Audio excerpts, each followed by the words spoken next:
ملوخية السهل الممتنع. جماعة أنا كنت بعمل أوحش ملوخية ممكن تتاكل، لحد ما اكتشفت كام خطوة بسيطة جدا يخلولي الملوخية تفضل خضرة كده زي ما انتوا شايفينها وما تسقطش ومظبوطة. أول خطوة مهمة هي الشوربة أو المرقة، لازم نطلع شوربة طعمها حلو عشان تدينا ملوخية طعمها حلو. هكتب لكم تفاصيلها في الكابشن، اقروه كويس قوي. أنا بستعمل ملوخية فروزن. تاني أهم حاجة إن أنا بحط الملوخية الأول مش الشوربة. قبل كده كنت بحط الشوربة الأول، كانت ممكن الملوخية تسقط مني. هزوده كبشتين وأقلبه وعمرها ما هتسقط. واوعوا الملوخية تغلي عشان ما تسودش، لازم على نار هاديه جدا. هنا زودت نص معلقه صغيره توم مفروم ني وكزبره بس ما تصورتش. نحضر بقى الطشه، سمنه وزيت، وخليكوا كرمه كده في التوم. دول تقريبا 10 فصوص وعليهم الكزبره الناشفه.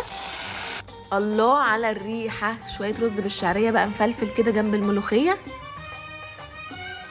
رز وملوخيه وفراخ محمره، هو في احلى من كده؟ بصوا يا جماعه لون الملوخيه عامل ازاي. نسيت اقول لكم على حاجه، الملوخيه ما بتتغطاش.